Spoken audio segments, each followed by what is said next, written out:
Have you ever asked yourself, do we follow Jesus because we love him or because we've been taught to fear hell? Do we choose the good because it is good or because we've been warned of punishment? From childhood, many of us are told, God is watching. Jesus will judge you. If you sin, you'll burn in hell. If you don't believe, you'll be cast into eternal fire. These warnings don't come as gentle guidance, but often as threats cloaked in religious language. Fear becomes our first theology. Hell becomes our first memory of God. And love? Love gets buried beneath the rubble of obedience by threat.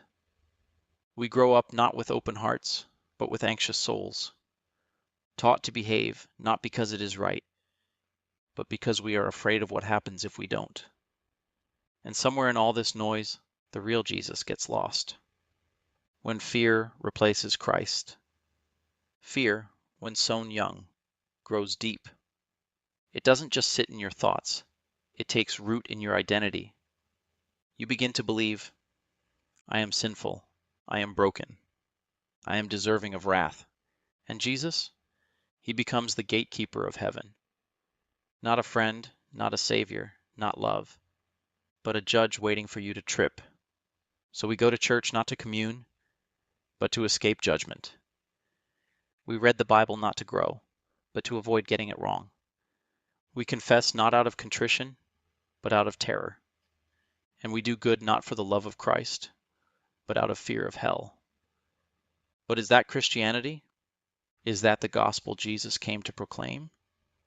The gospel was never a threat. Jesus did not come to scare us into heaven.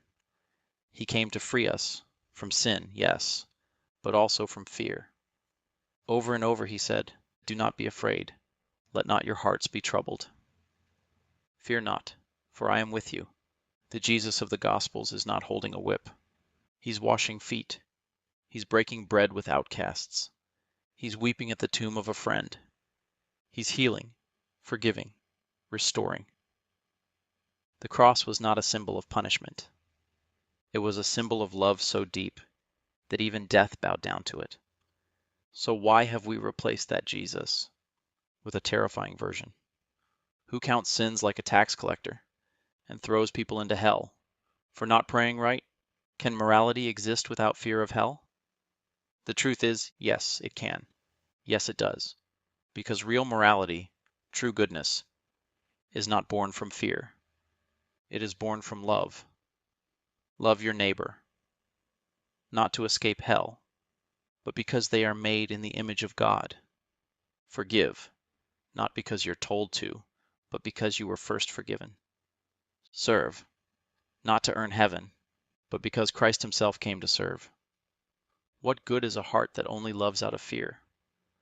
What kind of goodness vanishes when the threat is gone?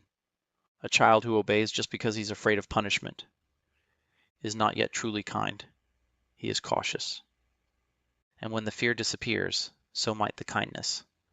Likewise, if you only follow Jesus because you're afraid of hell, then you've never really known Jesus. You've only met religion. The moral life without God? Some ask, if there is no God, would we still be good? And that's a terrifying question for many Christians, because we've been taught that goodness can't exist without him. But goodness is not something God dangles above us like a reward. It is something he placed within us, written on our hearts, breathed into our souls when he created us. There are people, even atheists, who live compassionately, truthfully, sacrificially. They love without fear. They give without reward. They act morally because they listen to the voice of conscience. That echoes something deeper than religion, something divine. And maybe, just maybe, that too is the voice of God, even if they don't call it that. Choosing Jesus from freedom, not fear. The truest Christianity is not about submission through terror. It is about transformation through love. Jesus does not demand obedience. He invites relationship. He doesn't say, follow me or I'll destroy you. He says, follow me, I will make you whole. He doesn't force salvation.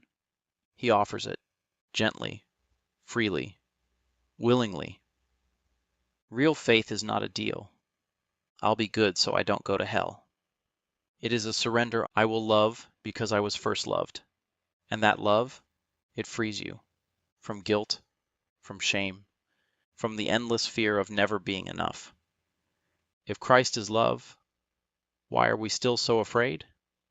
We must ask, have we built a Christianity that looks more like control than Christ? More like fear than faith? More like punishment than grace? Because if the God we preach makes people more anxious than free, more guilty than forgiven, more terrified than beloved, then we have not preached the gospel at all. Jesus said, I came that they may have life, and have it abundantly, not a life of trembling obedience, but of bold, fearless love. What if heaven wasn't promised? What if hell wasn't threatened? Ask yourself, honestly, quietly, without pretending anyone's watching, if heaven were never promised, would you still follow Jesus? Would you still walk with him through the dust of your doubts? Sit at his feet just to listen? Let his words challenge your pride and soften your wounds? Or is your discipleship a transaction, a spiritual insurance policy you cling to, just in case the stories are true? Would you still kneel before him?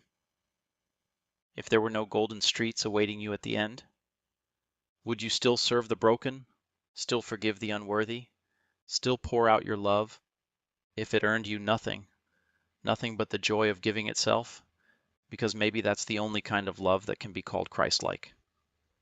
And if there were no hell, if there were no threat of hell, no gnashing of teeth, no lake of fire, no eternal punishment, would you still be kind? Would you still tell the truth when lying was easier? Would you still choose compassion over convenience, peace over pride, honor over indulgence? Or are you only resisting sin because you're afraid of the consequences? Because fear may correct behavior, but it cannot transform a heart.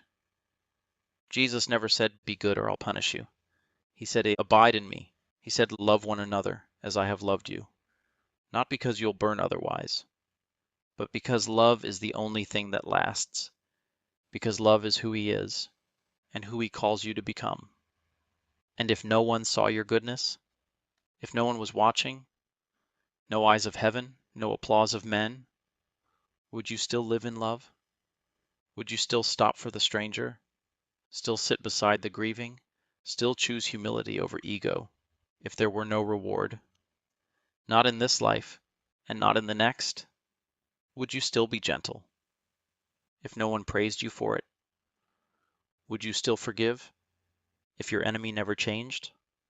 Would you still speak truth if it cost you everything? Because that's the moment where true integrity is born, when goodness flows from your soul, not for applause, not for reward, but because it is right, because it is love, because it is Jesus alive in you.